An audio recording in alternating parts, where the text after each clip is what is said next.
Hey, it's my face. Alright, welcome back. Episode 2. And today we are farming. We got the potatoes, we got the carrots from the nearby village. So we're just going to set up a little farm to get those started along the edge of the water. All we'll need is our beautiful golden hoe. Turn that dirt into farmland. A few other things to keep in mind is that farmland does need to be within 4 blocks of water. Otherwise it will just turn back into dirt. And here at the beginning, when we don't know exactly how our base... Hide block, you don't go there. Here at the beginning, when we don't know exactly how our base is going to lay out, I like to just set it up along the water. It's kind of out of the way. It's close enough to the base that it'll actually be growing while we're working on our base. Alright, now that we got the basic layout down, let's just grab our hoe and we can till this land, turn it into farmland.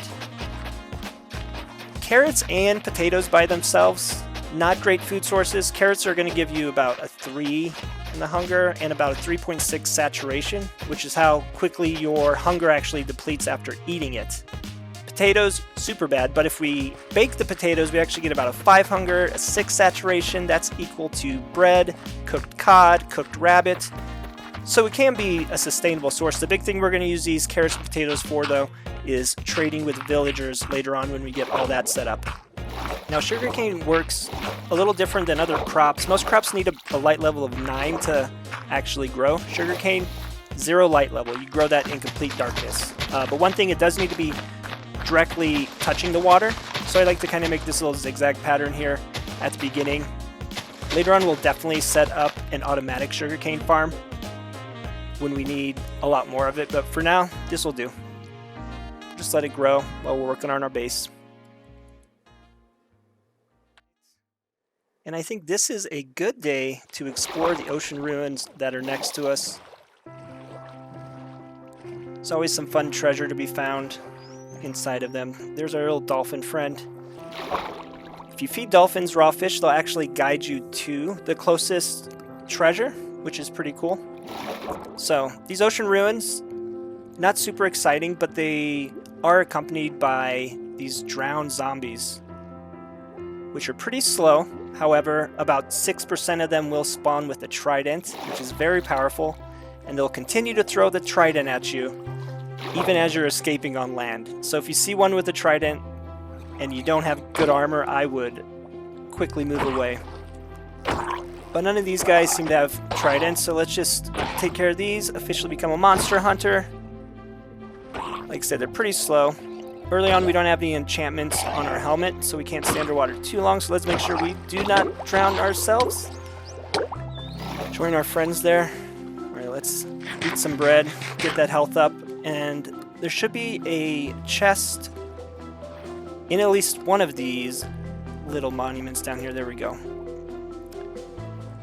So since we don't have anything to help us underwater, I'm just going to knock out one of these bricks. And that glowing brick right there next to the chest, that's a magma block. That actually will pull you down. If you're directly above it, it will pull you down, which can be helpful. Also be hurtful if you're trying to get away. So let's just break this open, see what we got. Looks like we at least got an emerald. Maybe some coal. Alright, what's the loot? Ooh, buried treasure map. Yeah, we got some coal. And we got the emerald. So let's go check out this buried treasure. See what goodies we can find. Looks like we just need to go north and west, not too far away. Hopefully we have some luck like last time and just be right underneath this X. So let's try to line ourselves up. Nope, go back. There we go. So we're just trying to line ourselves up over this X, and we'll just do the old 2x2. Keep digging down till there it is. There we go. We got a lot of stuff. This is a packed treasure chest. Looks like we got some water-breathing potions, another Heart of the Sea, 11 iron ingots, and some gold ingots. I'm just going to leave that tunic in there. Alright, let's actually head back to the base. I want to set up some torches around the base to prevent mobs from spawning, so we're going to need some wood. Just grab some from these oak trees that are right next to us. Then we just turn that wood into planks, into sticks, and the sticks and the coal into wonderful torches. I'm just going to set these guys up all around our base. Nothing worse than working on a project and a surprise creeper just drops down, explodes, kills you, destroys what you're working on. Alright, we got cows. Hi, cow friends. Alright, let's go back to our little base here and make those iron tools. We're going to need a few more sticks, so we'll need a few more planks. We're going to craft our iron pick. We're going to craft an iron axe. And then we're going to craft an iron shovel, as well as an iron sword. That will officially bring us to the Iron Age. Welcome! Now that we know we have cows nearby, we're going to need to actually build in a little fenced-in area so we can start breeding them. That way we'll have plenty of meat to sustain us.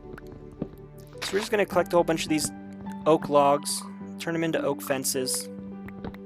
Let's find a little spot. Hi, little piggy. Hi, little horsey. There's a lot of horses around here. Alright, so let's just head to our crafting table, and we're going to turn these oak logs into planks. We're going to need planks and sticks. If you click on the little green book, it's actually going to pull up the whole recipe book. Find fences, hold shift, and click on it, and it's still going to actually input the maximum amount of that item that you can craft. Super handy.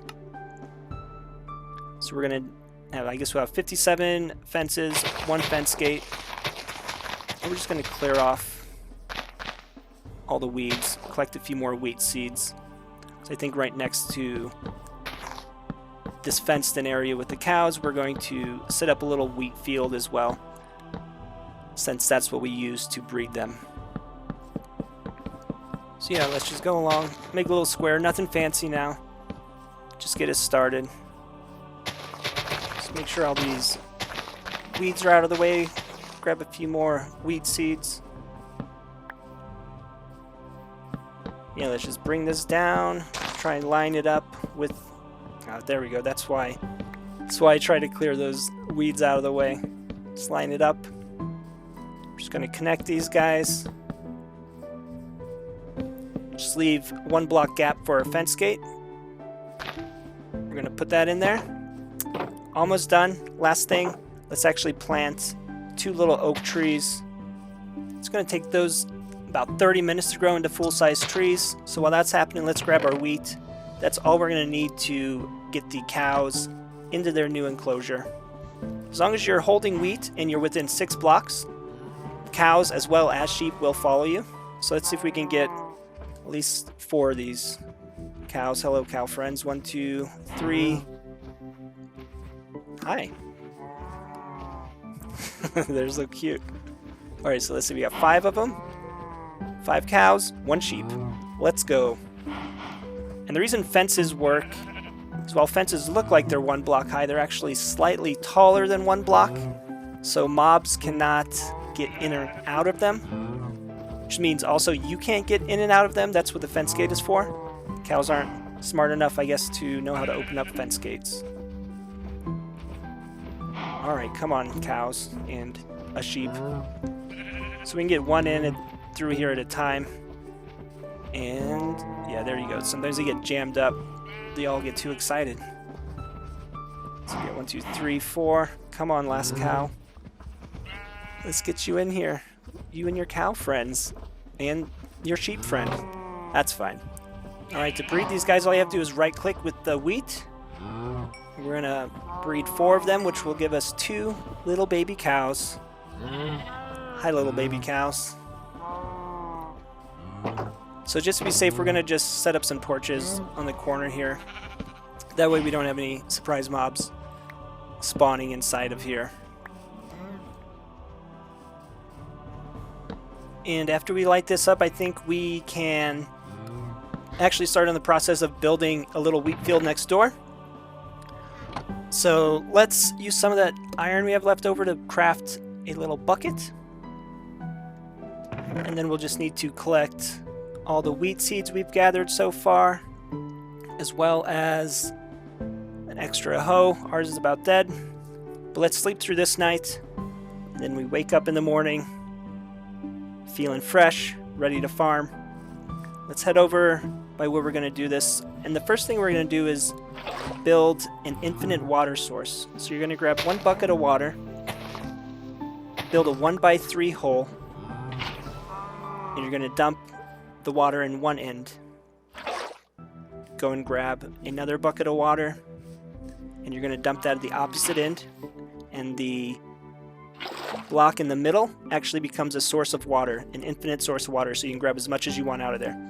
So 1, 2, 3, 4 blocks is what we need for farmland. So 1, 2, 3, 4. Overall, we're going to build a 9x9 square that will turn into the wheat field. That way we can just farm this. This will be right next to the cows. We just kind of keep it all going at the same time.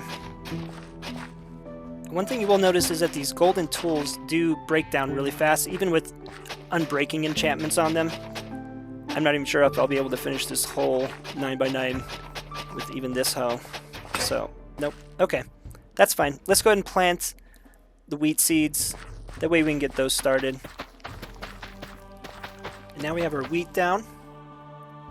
We have our happy cows, our happy sheep.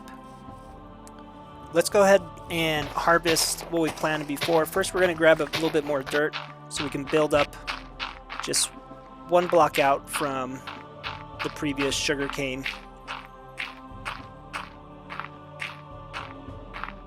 And in order to harvest the sugarcane, all you have to do is break it, leaving 1 block still planted, and then regrow the excess. So we're just going to run along, punch the sugarcane. And once we've knocked it all down, we're simply going to go back along the edges, replant, and we will do this over and over and keep collecting sugarcane. Real quick, I want to just build some oak planks along the edge here to make it a little bit more accessible. This is kind of an awkward spot down here.